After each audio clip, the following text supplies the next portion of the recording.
डाकू अंगुलीमाल और महात्मा बुद्ध। बहुत पुरानी बात है, मगध राज्य में एक सोनापुर नाम का गांव था। उस गांव के लोग शाम होते ही अपने घरों में आ जाते थे और सुबह होने से पहले कोई भी घर के बाहर कदम भी नहीं रखता था। इसका कारण डाकू अंगुलीमाल था। डाकू अंगुलीमाल मगध के जंगलों की गुफा में रहता था। वह लोगों को लूटता था और जान से भी मार देता था। लोगों को डराने के लिए वह जिसे भी मारता उसकी एक उंगली काट लेता और उन उंगलियों की माला बनाकर पहनता।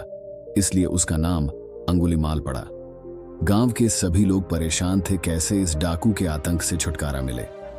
एक दिन गौतम बुद्ध उस गांव में आए। गांव के लोग उनकी आवभगत करने लगे। गौतम बुद्ध ने देखा कि गांव के लोगों में किसी बात को लेकर दहशत फैली है। तब गौतम बुद्ध ने गांव वालों से इसका कारण पूछा। ये सुनते ही गांव वालों ने अंगुलीमाल के आतंक का पूरा किस्सा उन्हें सुनाया। अगले ही दिन गौतम बुद्ध जंगल की तरफ निकल गए। गांव वालों ने उन्हें बहुत रोका पर वो नहीं माने। बुद्ध को आते देख अंगुलीमाल हाथों में तलवार लेकर खड़ा हो गया, पर बुद्ध उसकी गुफा के सामने से निकल गए। उन्होंने पलटकर भी नहीं देखा। अंगुलीमाल उनके पीछे दौड़ा, पर दिव्य प्रभाव के कारण वो बुद्ध को पकड़ नहीं पा रहा था। बुद्ध रुक गए और मुस्कुराकर बोले, मैं तो कब का रुक गया, पर तुम कब ये हिंसा रोकोगे?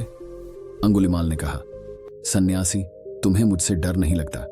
सारा मगध मुझसे डरता है। तुम्हारे पास जो भी माल है निकाल दो, वरना जान से हाथ धो बैठोगे। मैं इस राज्य का सबसे शक्तिशाली व्यक्ति हूं। बुद्ध जरा भी नहीं घबराए और बोले, मैं ये कैसे मान लूं कि तुम ही इस राज्य के सबसे शक्तिशाली इंसान हो? तुम्हें यह साबित करके दिखाना होगा। अंगुलीमाल बोला, बताओ कैसे साबित करना होगा? बुद्ध ने कहा, तुम उस पेड़ से 10 पत्तियां तोड़कर लाओ। अंगुलीमाल ने कहा, बस इतनी सी बात, मैं तो पूरा पेड़ उखाड़ सकता हूं। अंगुलीमाल ने 10 पत्तियां तोड़कर ला दी। बुद्ध ने कहा, अब इन पत्तियों को वापस पेड़ पर जाकर लगा दो। अंगुलीमाल ने हैरान होकर कहा, टूटे हुए पत्ते कहीं वापस लगते हैं क्या? तो बुद्ध बोले, जब तुम इतनी छोटी सी चीज को वापस नहीं जोड़ सकते तो तुम सबसे शक्तिशाली कैसे हुए? यदि तुम किसी चीज को जोड़ नहीं सकते तो कम से कम उसे तोड़ो मत। यदि किसी को जीवन नहीं दे सकते तो उसे मृत्यु देने का भी तुम्हें कोई अधिकार नहीं है। ये सुनकर अंगुलीमाल को अपनी गलती का एहसास हो गया और वह बुद्ध का शिष्य बन गया और उसी गांव में रहकर लोगों की सेवा करने लगा।